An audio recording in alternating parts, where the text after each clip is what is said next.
आप देख रहे हैं the daily show with Munir Memon. अस्सलाम वालेकुम, आप देख रहे हैं प्रोग्राम मुनीर मेमन के साथ। इस तरफ एक जानिब मशरिक़ वस्ती में आग लगी हुई है, एक बड़ी कार्रवाई आज हुई और हमास के जो लीडर हैं उनको आज शहीद कर दिया गया। दूसरी जानिब पाकिस्तान की जो सूरत हाल है वो कोई ज्यादा बेहतर नहीं है। एक जानिब सैलाब से होने वाली तबाहकारियां हैं तो दूसरी जानिब एक कानूनी आईनी बहरान जन्म ले रहा है। साथ साथ इस वक्त छठा दिन है, इस्लामाबाद में जमात इस्लामी का धरना भी जारी है। ये सारी सूरत हाल को देखें तो पाकिस्तान इस वक्त एक बहुत ही मुश्किल राह पे खड़ा हुआ है। कल पार्लियामान में एक इजलास हुआ और आज भी इस पे बहस जारी है। क्या ये फैसला हो सकेगा कि रिजर्व सीट के हवाले से ये जो सीट्स हैं ये किसको दी जानी चाहिए, इसके ऊपर जो कानून साजी है इसकी एप्लीकेशन कहां से होगी? क्या जो सुप्रीम कोर्ट ऑफ पाकिस्तान ने जो फैसला ऑलरेडी सुना दिया, क्या इलेक्शन कमीशन ऑफ पाकिस्तान उस फैसले के ऊपर अमल दरामद कर पाएगा या नहीं करेगा? ये एक बड़ा आम सवाल है। प्रोग्राम में आज के हवाले से गुफ्तगू करेंगे। हमारे साथ ज्वाइन करें पाकिस्तान पीपल्स पार्टी के रहनुमा जनाब अशफाक मेमन साहब, साथ में हमें टेलीफोन लाइन पर ज्वाइन कर रहे हैं जनाब एडवोकेट नासिर अजीम साहब, और हमें वीडियो लिंक के थ्रू ज्वाइन कर रहे हैं डॉक्टर यासीन मलिक साहब। नासिर, आपसे स्टार्ट करते हैं गुफ्तगू आगाज। जरा ये बताइए, ये जो पार्लियामान में जो कार्रवाई इस वक्त हो रही है, इस कार्रवाई का असल मकसद क्या है और इस कार्रवाई से हुकूमत वक्त क्या हासिल करना चाहती है? बहुत शुक्रिया मुनीर साहब आपका और आपके चैनल का। आप मुनीर साहब स्पेसिफिक थोड़ा सा मुझे क्लियर करेंगे, पार्लियामान के हवाले से पूछना क्या चाह रहे हैं? बेसिकली जो कल हमने देखा कि एक कानून साजी का अमल हो रहा है रिजर्व सीट के हवाले से, नए कानून के बारे में जो तश्कील पा रही है सूरत हाल कि ये जो रिजर्व सीट्स हैं कब दी जाएं, किस तरह से दी जाएं, कोई शख्स आजाद उम्मीदवार से के बतौर किस तरीके से पार्टी में शामिल हो सकता है, कब शामिल हो सकता है, ये जो सारा मामला चल रहा है।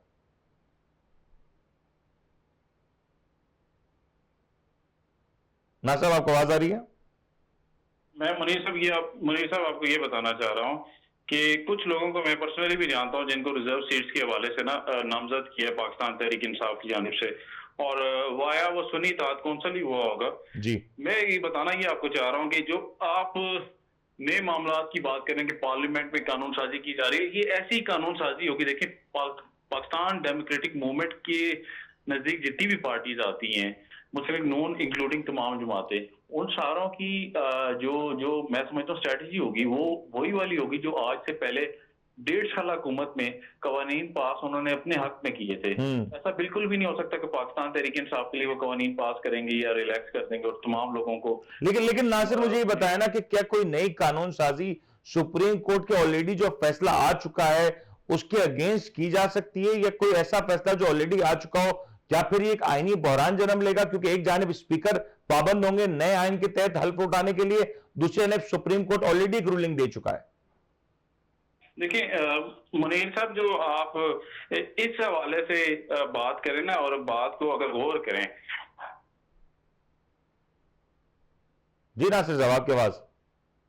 मैं मुनीर साहब आपको ये कह रहा हूं कि अगर आप इस हवाले से बात करें, इस हवाले से बात हम गौर करें, रिजर्व सीट्स के हवाले से कानून के मुताबिक पार्लियामेंट में कानून की एक नई शक्ल इख्तियार करता है, तो मैं समझता हूँ वो एक डिफरेंट मैटर है। और आज से पहले कोई चीजें चैलेंज हुई हैं ऑनरेबल कोर्ट्स में, वो डिफरेंट मैटर होगा, उसका सिनेरियो डिफरेंट होगा, उसका रिजल्ट डिफरेंट आया होगा।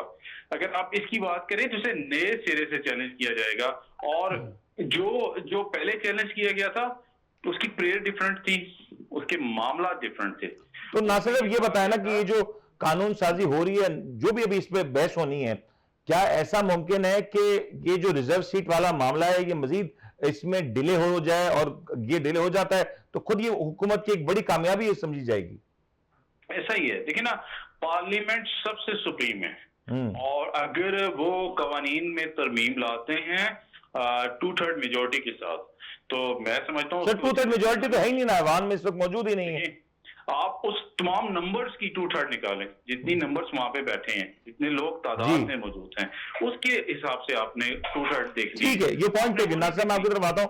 अशफाक साहब, ये जो सूरत हाल है कि हम देख रहे हैं कि रिजर्व सीट का मामला है, पाकिस्तान पीपल्स पार्टी इस हवाले से पहले दिन से कुछ क्लियर नहीं है, क्योंकि पहले पाकिस्तान पीपल्स पार्टी ने जब इलेक्शंस हुए तो तहरीक इंसाफ को दावत दी हुकूमत बनाने की, फिर आपने नून लीग को सपोर्ट किया, फिर जब तहरीक इंसाफ के ऊपर पाबंदी की बात हुई तो कहीं ना कहीं पीपल्स पार्टी के अंदर से आवाजें उठने लगी कि सियासी जमातों को इस तरह से पाबंद करना या बैन करना अच्छी बात नहीं होती, अच्छी रिवायत नहीं है।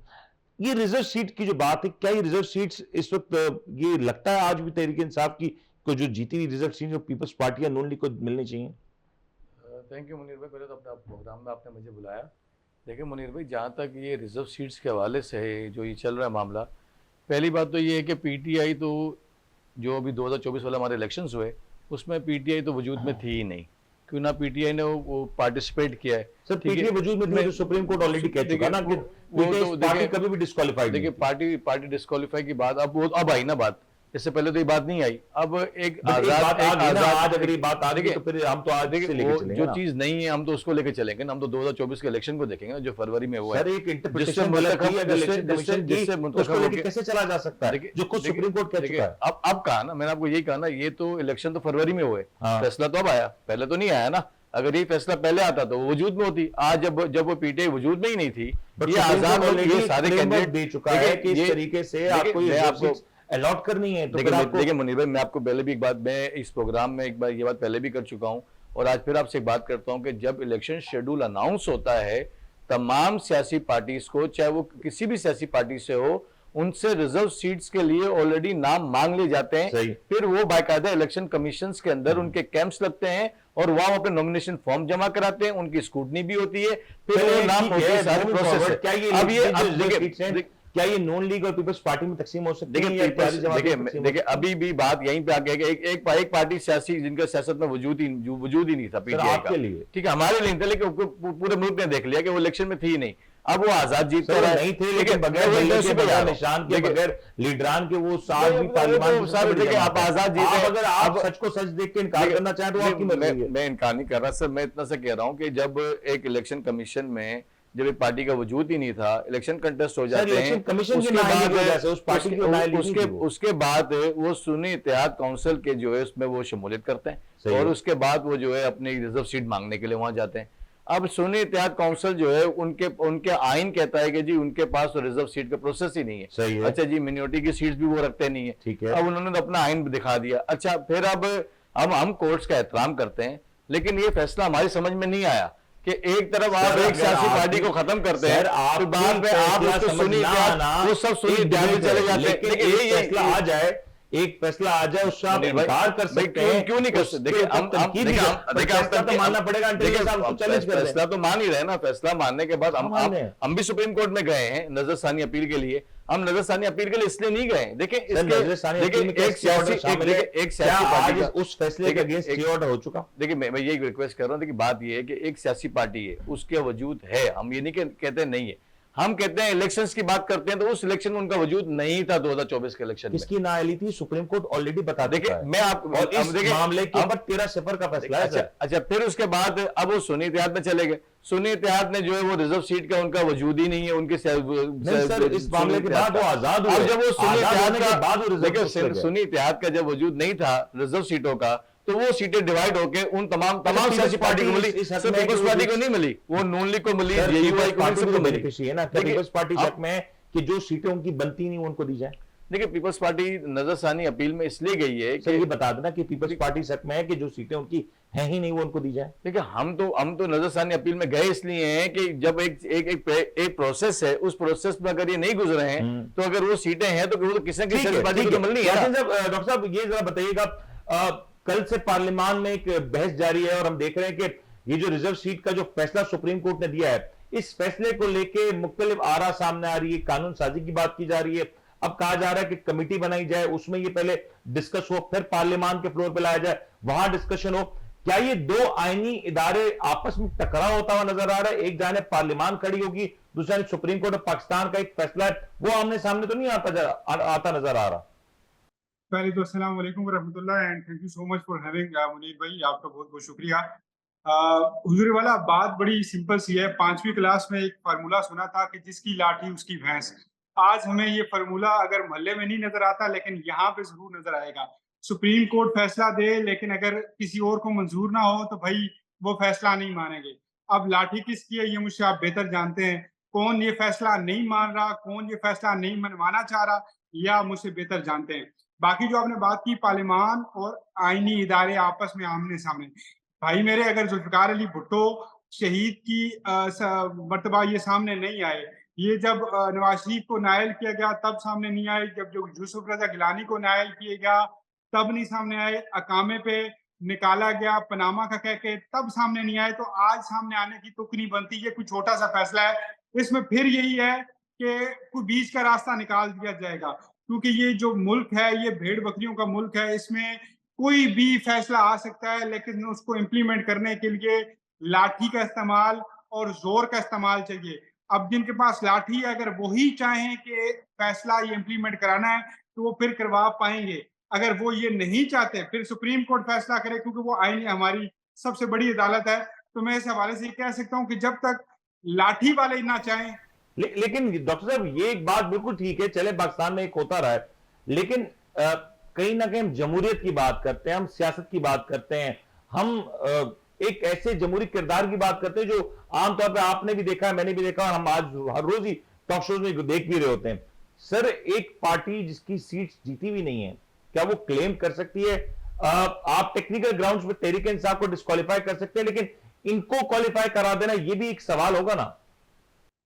मोहतरम, आपके यहाँ तो इस मुल्क में जमहूरियत होगी, मेरे यहाँ इस मुल्क में जमहूरियत नहीं है, क्योंकि मेरा जिस इस्लामी जमहूरिया पाकिस्तान से ताल्लुक है उसमें पीसीबीए का चेयरमैन भी मोहसिन नकवी, उसमें वजीर दाखिला भी मोहसिन नकवी, उसमें एशिया क्रिकेट काउंसिल का चेयरमैन भी मोहसिन नकवी, उसमें सेनेटर भी मोहसिन नकवी, उसमें आलमोस्ट वजीर आजम भी मोहसिन नकवी, उसमें किसी पर पर्चा करवाना हो तो भी मोहसिन नकवी। तो भाई मेरे, एक मुल्क के अंदर क्या आपके पास इतने लोगों की कमी है, सियासी लोगों की कमी है कि एक शख्स को उठा के आप 10 आईनी ओहदे भी दे दे और उसकी वजीर आजम मिन्नत तरले करता हुआ या उसकी वेटिंग में नजर आए, तो मैं इसको जमहूरियत नहीं मानता।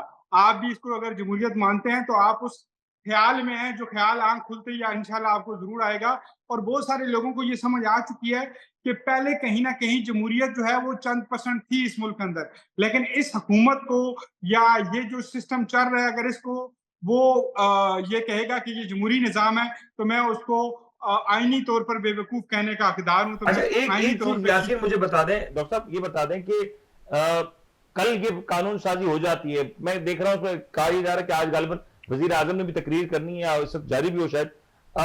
अगर वजीर आजम भी फ्लोर ऑफ द पार्लियामेंट में खड़े होके सुप्रीम कोर्ट एक आप ही के मुल्क का आईनी इदारा है, क्योंकि एक ही इदारा नहीं है जिसका तकद्दुस भी है, जिसकी सब कुछ है, लेकिन दीगर इदारों का भी तकद्दुस अपनी जगह पे। अगर उसी के ऊपर मुल्क का वजीर आजम या दीगर सेनेटर या दीगर पार्लियामान तनकीद करे, तो फिर हम एज कौम कहां खड़े, ये भी तो एक सवाल है ना। इखलाकी तौर पर हम बड़ी गिरावट का शिकार हैं। हम इसको ओपनली बात करते हैं, पार्लियामान की बात अदालतें नहीं मानती, अदालत की बात पार्लियामान नहीं मानता और चंद और अदारे भी नहीं मानते। तो आप इस शशोपन में मत रहें कि ये कुछ और मतलब आईनी बुरहान हो जाएगा। क्या आईनी बुरहान? हाफिज नईम साहब पिंडी में लियाकत बाग में बैठे हैं, कुछ अर्सा पहले टीएलपी बैठी हुई थी, फैजाबाद में तहरीक इंसाफ धमकी लगा चुकी है आने की। इससे कुछ अर्सा पहले आप देखें तो कराची से बिलावल भुट्टो जरदारी साहब निकलते हैं और रावलपिंडी तक सफर करते हैं, महंगाई मुकाओ। मरियम नवाज करती है, महंगाई मुकाओ। इस मुल्क में आसान तरीका है ओपोजिशन में रहकर रोडे जाम करो, अपनी सीवियां प्रॉपर जमा कराओ। वो अवाम को सीवियां नहीं, वो कहीं और सीवी जमा करवाते हैं और वो ये कहने की कोशिश करते हैं कि हम जब आएंगे दूध की नहरें लगा देंगे वगैरह वगैरह वगैरह वगैरह वगैरह। तो इससे मुराद ये कि इस मुल्क में मफाद परस्त लोग रहते हैं जो हमारे लीडर्स हैं। अवाम को खुद अपनी एक राय और खुद एक डायरेक्शन लेना होगी। क्या हाफिज नईम साहब बहुत बेहतरीन बात कर रहे हैं। आता हूं डॉक्टर साहब, मैं हाफिज नईम साहब के एहतजाज पे धरने भी आता हूं, लेकिन ये बड़ा इंपॉर्टेंट है इस वक्त साहब, क्योंकि आप देखें कि इस वक्त फेलियर नजर आ रहा है। आप इस वक्त की हुकूमत का सबसे बड़ा चैलेंज है कि ये जो रिजर्व सीट वाले जो आईनी बहरान है उसको गवर्नमेंट तो कम करती है, यहां खुद गवर्नमेंट एक उलझाव की कैफियत पैदा कर रही है। और ये कुछ वैसे ही कुछ होता जा रहा है जो तहरीक इंसाफ ने कासिम सूरी के वक्त में गलती की थी, जब अपनी एक शिकस्त को तस्लीम नहीं किया था।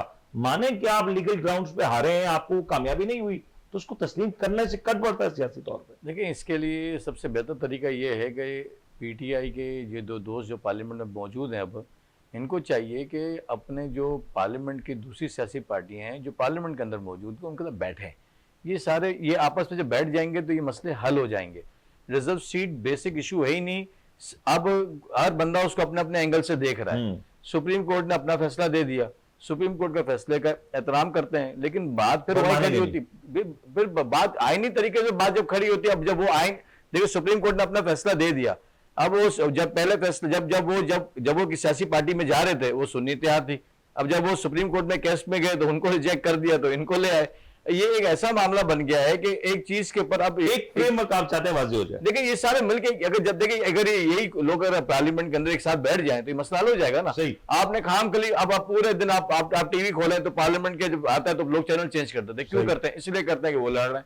तो भाई आप बैठ के मसले को हल करें ना, मुल्क का मुझे मसला हल नहीं होगा ऐड ना। कर दें कि जो इस वक्त पार्लियामान में बहस जारी है, इसका आउटकम क्या नजर आ रहा है? क्या कोई ऐसी कानून साजी पे इजलास खत्म होगा जिससे ये नजर आए कि पार्लियामान और सुप्रीम कोर्ट अलग अलग खड़े हैं, या कोई एक ऐसा कंसेंसस बिल्ड होता हुआ नजर आ रहा है? और ये रिजर्व सीट वाला मामला कब तक हल हो सकता है? जी नासिर। मुनीर साहब, जो पार्लियामेंट की आप बात करते हैं ना, देखिए मैं आपसे पहले भी अर्ज कर रहा था कि पार्लियामेंट किसी भी कानून में तरमीम ला सकती है, उनको नंबर्स चाहिए। नंबर नहीं है ना इस वक्त नंबर नहीं है, अंटिल तहरीक इंसाफ भी सपोर्ट कर दे। देखिए मैं उस तादाद के हिसाब से नंबर्स की बात कर रहा हूँ। आप रिजर्व सीट्स को काउंट करके नहीं कह सकते। जो 342 बनते हैं ना काउंटिंग, उसके उससे माइनस। बट नासिर एक टेक्निकल ये भी बता दें आप, क्योंकि आईनी माहिर हैं, मुझे बता दें जब तक ये रिजर्व सीट वाला मामला हल नहीं होता तब तक बेसिकली तो ये जो पार्लियामान है वो इनकम्प्लीट है। क्या इनकम्प्लीट पार्लियामान में इस तरह की कोई चीज लाई जा सकती है या उसको एंडोर्स करवाया जा सकता है? देखिए आपको याद होगा कि आज से 1.5 साल पहले जब पाकिस्तान तहरीक इंसाफ पार्लियामेंट में मौजूद नहीं थी तो तब भी धड़ाधड़ कवानीन पास हुए थे और मुख्तलिफ इदारों के हक में हुए थे, जैसे कि इलेक्शन कमीशन पाकिस्तान के इख्तियारात को बहुत ज्यादा बढ़ा दिया गया था। अब जबकि आप कहना ये चाह रहे हैं कि क्या रिजर्व सीट्स ना हो तो क्या ये सारे मामला हो सकते हैं, तो ये रिजर्व सीट्स का ना होना भी पाकिस्तान तहरीक इंसाफ की टेक्निकली गलती थी। जब उन्हें अंदाजा था कि हमारी जमात को सस्पेंड कर दिया जाएगा, निशान सस्पेंड होगा, हम आजाद उम्मीदवार भी हो सकते हैं, तो उन्हें किसी और जमात के जरिए अपनी लिस्ट पहले ही भेजनी चाहिए। सही। और अपनी जमात एक अलग से रजिस्टर्ड करवा के भी रखते ताकि वहां से भी लिस्ट तक जा सकती थी। लेकिन ये टेक्निकली गलती ही पाकिस्तान लेकिन इसका आउटकम क्या है, उसका रिजल्ट क्या है? क्या चले वो टेक्निकल गलती थी, उसके ऊपर सुप्रीम कोर्ट का फैसला आ गया, इसको ओवरडू करने के लिए, अनडू करने के लिए, इसी के ऊपर काम करने के लिए इजलास हो रहा है ना, तो अब इसका क्या नजर आ रहा है आपको? मुझे लगता है कि हुकूमत जो है ना वो माज़ा राय की तरफ जाना चाह रही है और हुकूमत अपनी मन मर्जी करना चाह रही है। और ये हुकूमत के लिए मुश्किलात खड़ी करेगा? मुझे लग रहा है कि मुश्किलात में इजाफा होगा, लेकिन अगर पार्लियामेंट में ये कानून पास हो जाता है तो शायद कुछ अरसे के लिए डिले टैक्टिक के तौर पे यूज। नासिर मैं आपकी तरफ वापस आता हूं, जो ब्रेक का कहा जा रहा है, क्योंकि ब्रेक के बाद जब लौटेंगे तो बात करेंगे कि इस वक्त हुकूमत के लिए बहुत सारे महाज खुले हुए हैं। एक जानिब जमात इस्लामी का एहतजाज, दूसरा तहरीक इंसाफ की जो गुफ्तगू है, जो बानी रहनुमाओं की जो गुफ्तगू है, वो बहुत कुछ इस वक्त पाइलअप हो रहा है। सारे मामला अपनी जगह पे हुकूमत के लिए मुश्किलात खड़ी कर रहे हैं। साथ साथ जो निगरा सेटअप के जो वुज़रा थे अब वो भी खुल के सामने आ रहे हैं, हुकूमत के ऊपर ना सिर्फ तनकीद करें बल्कि कड़ी तनकीद करें। इसको बात करेंगे, प्रोग्राम में ब्रेक लेते हैं, ब्रेक का हाजिर होता है।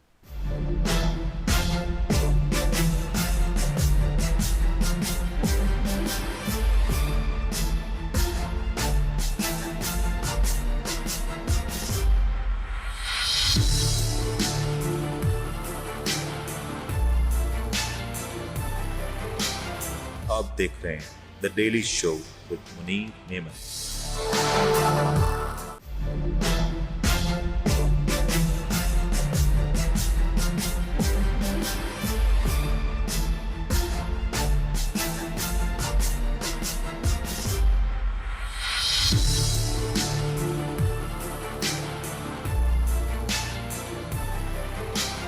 आप देख रहे हैं the daily show with Munir नेमत। प्रोग्राम में आपको एक बार फिर से खुशामदीद कहते हैं। जरा बात करते हैं कि इस वक्त हुकूमत किन महाज पे खड़ी है। एक जानिब हुकूमत खुद को बड़ा कंफर्टेबल महसूस करती है, दूसरी जानिब हुकूमती वुज़रा ये कहते नजर आते हैं कि शायद आने वाले चंद महीनों में इधर अदालतों के जरिए या दीगर या कुछ और मामला के जरिए हुकूमत के लिए मुश्किलात खड़ी होंगी और ये होती हुई नजर आ रही है। आज इस्लामाबाद की बात करें, पिंडी की बात करें तो गुज़श्ता दिनों TLP का एहतजाज हुआ।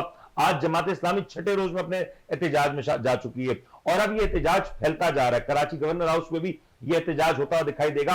आज से खुद ही जमात इस्लामी का कहना था, तहरीक इंसाफ के रहनुमा खुद खान साहब भी कह चुके हैं कि अब वो आर्मी के अगेंस्ट किसी तौर पे बयानबाजी नहीं देंगे, उनकी उनके लोग नहीं देंगे, टेलीविजन टॉक शोज हुए, इस तरह की कोई बात नहीं की जाएगी। और ये भी कहीं ना कहीं इशारा दे रहा है कि खुद तहरीक इंसाफ और जो इदारे हैं उनमें कुछ मामला सेटल होते जा रहे हैं। उन्होंने बाकायदा एक डायलॉग की ऑफर भी कर दिया और यहां तक कह दिया कि कोई नुमाइंदा अगर मुख्तस किया जाए तो ये डायलॉग हो सकते हैं और बैठ के बात की जा सकती है।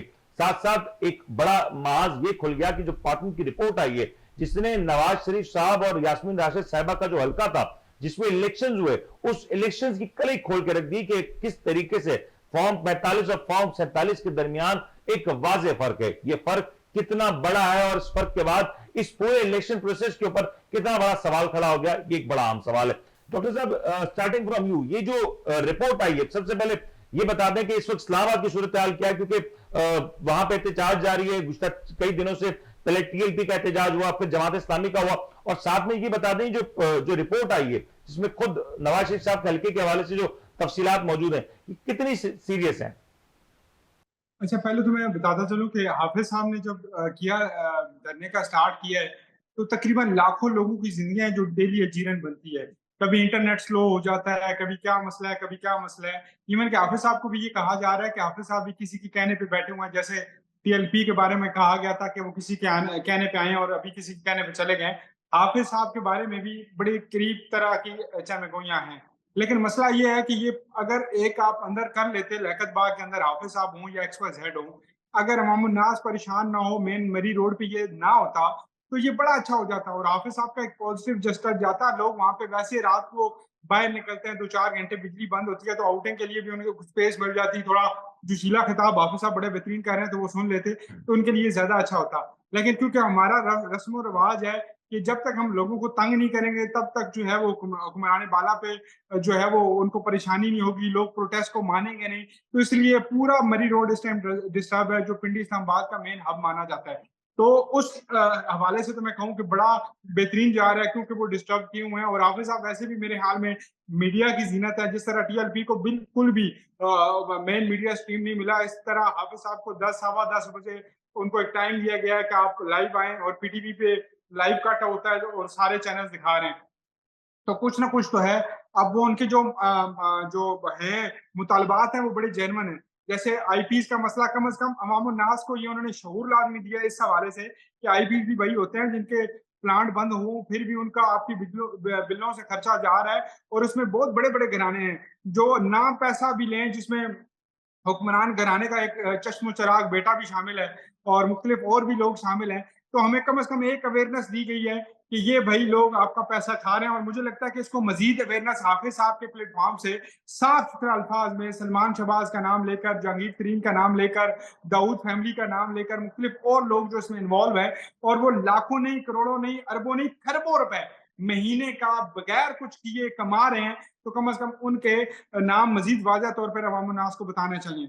दूसरा, आपने फरमाया कि सर्वे की रिपोर्ट, मोहतरम यहाँ की सर्वे की रिपोर्टें आती रहती हैं और जाती रहती हैं। ये 2-2.5 साल बाद रिपोर्ट दोबारा एक्टिव हो जाएगी। ये सबको पता है कि ये हुकूमत कैसे बनी, इस वक्त किसकी हवा थी, वो हवा किस बुनियाद पे थी, साइफर था और पता नहीं कुछ ऐसी चीजें थी। कहीं ना कहीं इशारा है ना कि जो सपोर्ट थी वो कम हो रही है, क्योंकि सडनली हुकूमत को एहतजाज का सामना भी है, सडनली इस तर्ज की रिपोर्ट भी आ रही है, सडनली निगरां वुज़रा अब मुतारिक हो गए इसी हुकूमत के खिलाफ। तो ये सारे मामला कोई ऐसे तो नहीं हो गए कि सडनली हो गए, कुछ ना कुछ तो है ना जो इसके पीछे पकड़ा है। आप अगर ये कहना चाह रहे हैं कि पीटीआई का फेवर होने वाला है तो आप गलत हैं, क्योंकि उमर अयूब साहब को बनाया इसलिए गया था जनरल सेक्रेटरी के, वो सदर अयूब के पोते हैं, तो वो कुछ पॉजिटिव किरदार अदा करेंगे। मिस्टर गौहर को कहा जाता था कि वो एस्टेब्लिशमेंट के बंदे हैं, उनको चेयरमैनी दे दी गई।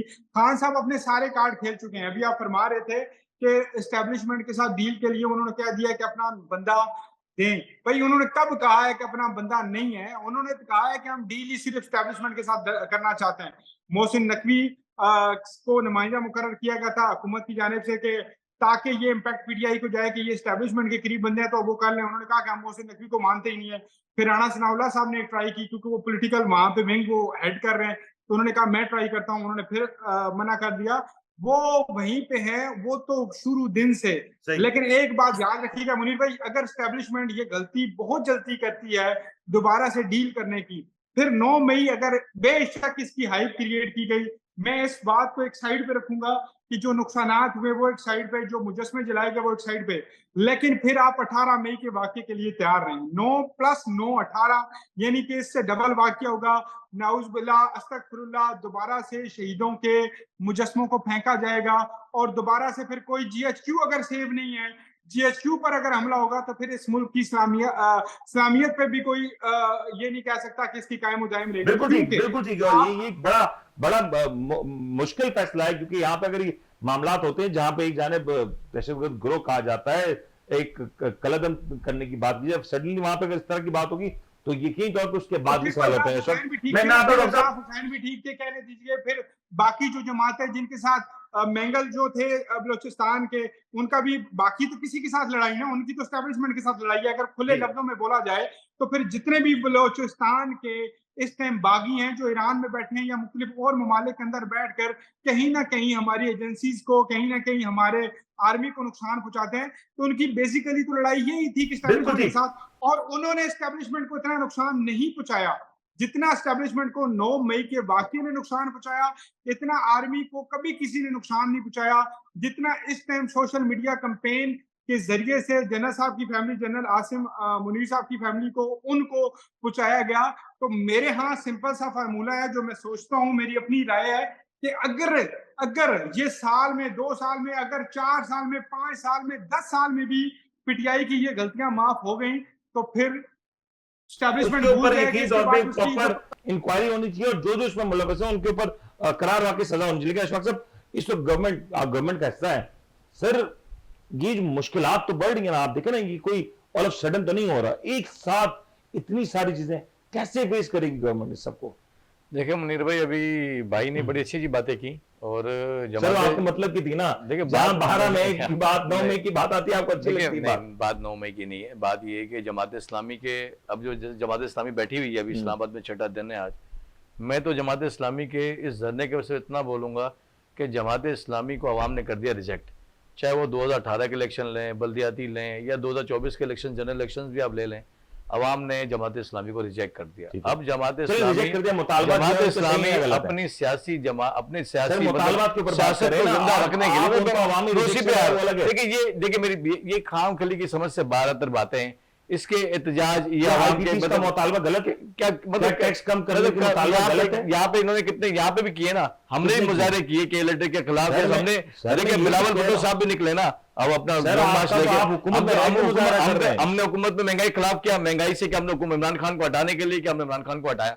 ठीक है, उसके बाद जो हमें 1.5 साल मिले, वो जो हमें 1.5 साल की हुकूमत मिली थी इमरान खान वाली, वो जो इसके कर्जे थे, जिस कर्ज जो इतना बड़ा बम वो बांध के गया था, जो जाल वो बिछा के गया था, मैं वही बात कर रहा हूँ। लेकिन उसी पे आ रहा हूँ कि वो जो इतना बड़ा बम का जो जाल बिछा के वो चले गए थे, और वो उस जो जिन्होंने कर्जे लिए थे, बाद में अपने कर्जों से जो इन्होंने अपनी पूरी उस मुआहदे से ही मुकर गए थे, वो सारा जो 1.5 साल की हुकूमत के उसके ऊपर आया। अब जब इलेक्शंस हुए, नई हुकूमत बनी, अभी भी आईएमएफ के साथ जो मुआहदे, कौन चाहेगा कि आईएमएफ से मुआहदे? कोई भी नहीं चाहता। सिर्फ क्या उन पुरानी चीजों को जो कवर करने के लिए सब चीजें हो रही है, आहिस्ता आहिस्ता चीजें बेहतरी की तरफ आ रही हैं। अब ये जो है अपना क्या कहते हैं, आप देखें ना, रोड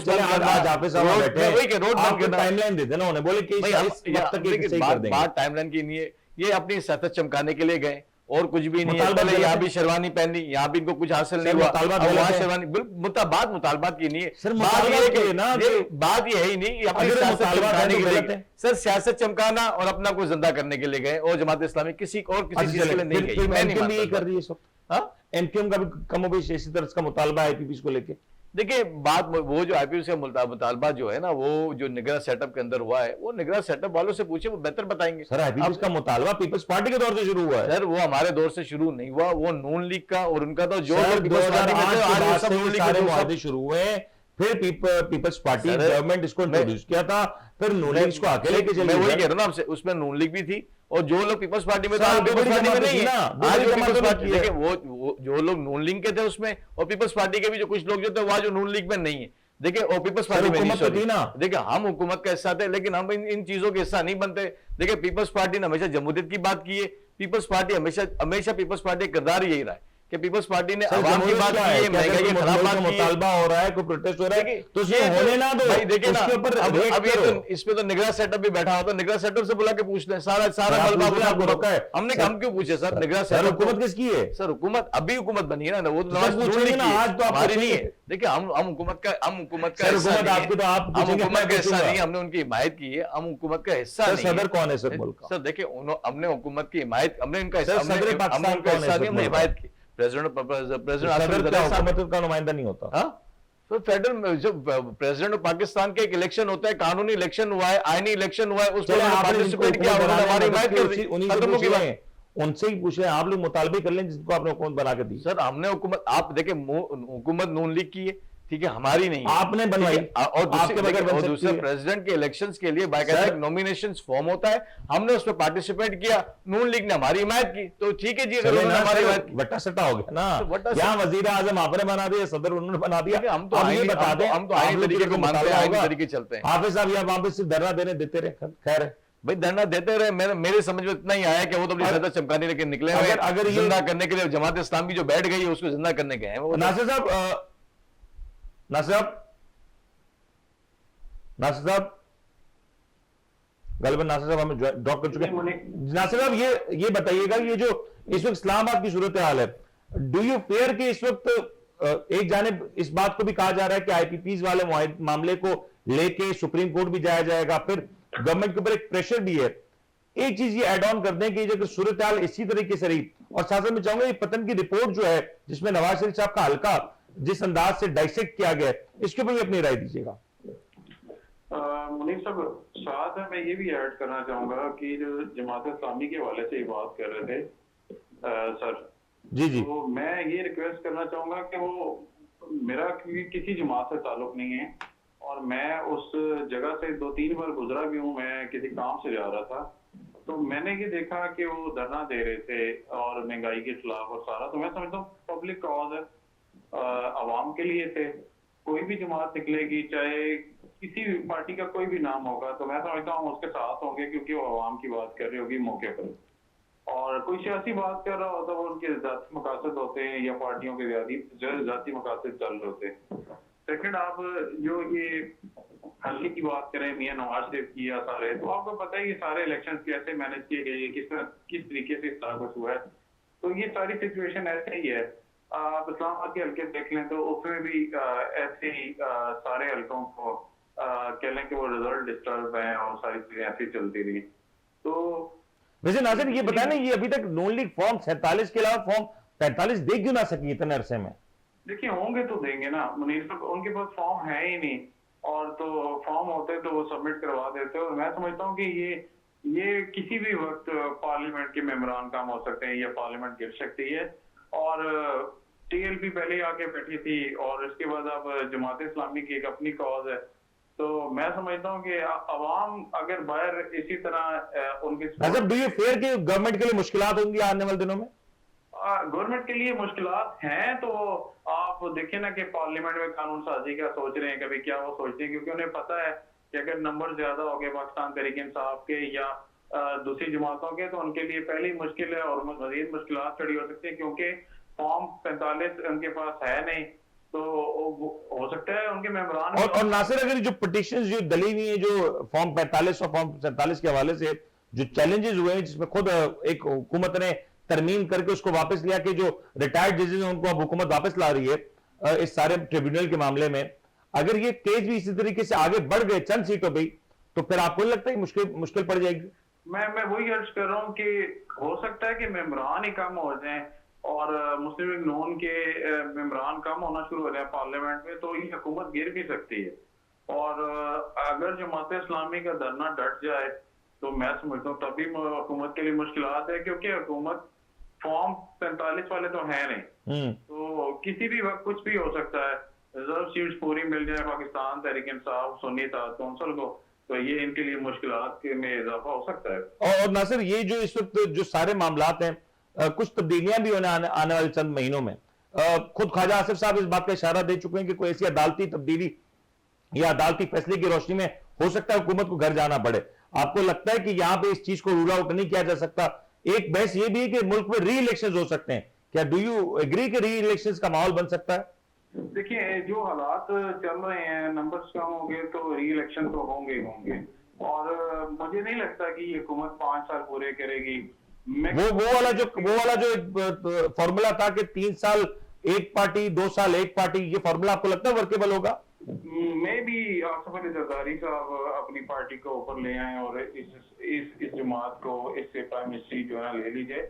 ये मुमकिनात में है कि पीपल्स पार्टी को बट इतने क्योटिक सिचुएशन में लगता है पीपल्स पार्टी फ्रंट करना चाहेगी, लीड करना चाहेगी? वो देखिए, आसिफ अली जरदारी के नर्व स्ट्रॉन्ग है तो वो कर सकते हैं। अगर वो उनकी सुपरविजन में किया जाए तो मैं समझता हूँ बड़े आसानी से इसको मैनेज कर लेंगे।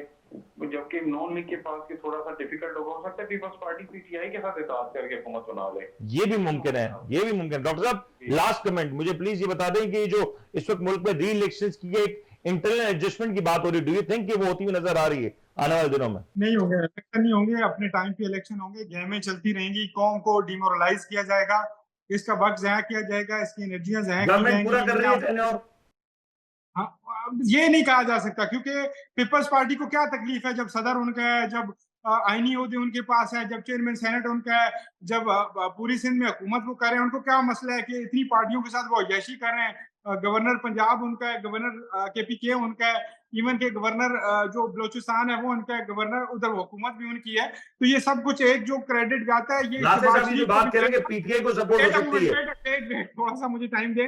एक क्रेडिट जाएगा शहबाज शरीफ को, जो आपने अभी सवाल किया ना कि ये टफेस्ट मूवमेंट है पाकिस्तान की इकोनॉमी की, जो है लाइफ है उसका, क्योंकि मुख्तलिफ फैसले बहुत मुश्किल हो रहे हैं। ये जो बिजली के बिलों वाला फैसला है, ये कोई भी वो वज़ीर आज़म नहीं करेगा जिसने अवाम में जाना हो दोबारा, या जिसको पता हो कि मेरा वोट मैं, क्योंकि ये बिजली का ऐसा बम है जो हर महीने में लोगों को घरों पे फूटता है और लोगों के मुंह से नफरत निकलती है। और नफरत के लिए आगे एक चेहरा है, वो आपके पास शहबाज शरीफ है। अब उसके पीछे कितनी सच्चाई है, कितना झूठ है, कितना इस हुकूमत का किरदार है, आप मुझसे बेहतर हो, जो भाई पैनलिस्ट बैठे हैं वो बेहतर जानते हैं। लेकिन इमरान खान को, उनकी हुकूमत को भी कहा गया था कि हुकूमत ले लें, आज ये पीपल्स पार्टी के साथ बैठ जाएं। पीपल्स पार्टी कभी भी ये हुकूमत नहीं लेगी। उन्हें पता है कि वज़ीर आज़म एक उनको चाहिए यस सर वाला, क्योंकि इस टाइम यस सर वाला चीज नहीं होगी तो इन हाउस तब्दीली हो सकती है कोई? डॉक्टर साहब, ये क्विकली लास्ट 30 सेकंड। तो भाईजान तब्दीली तो आ सकती है, तब्दीली इस मुल्क में कोई मसला नहीं है। तब्दीली तो क्या पता तब्दीली आप कल को सपोर्ट नून लीग साइड के तहरीक इंसाफ को देनी पड़ी तो पीपल्स पार्टी देने के लिए तैयार होगी। देखिए, ये तो पीपल्स पार्टी के हमारे सीसी के मेंबरान करेंगे। पहले फैसला हुआ था ना कि तहरीक इंसाफ के साथ भी चला जा। देखिए ये फैसले ऐसे नहीं हुए, ना फैसला हमने किए हैं, ना हमारे को ऐसा फैसले होते हैं। हमारा फैसला नून लीग की हिमायत की थी, हमने आईनी ओहदे उनसे दावत तो आपने तहरीक इंसाफ को भी दी थी ना, वो तो हमने कहा जिनका ज्यादा सीटें वहां के अपनी हुकूमत बना लें। अगर शुक्र है आपने माना तो प्रोग्राम के इख्तिताम तक की सीटें उनकी ज्यादा थी। बहुत बहुत शुक्रिया। आज के प्रोग्राम को यहीं पे इख्तिताम पसंद करते हैं। उम्मीद करते हैं आपको आज का प्रोग्राम पसंद आएगा। मैं मेजबान उनको इजाजत दीजिए, अपना ख्याल रखिएगा। अल्लाह हाफ़िज़।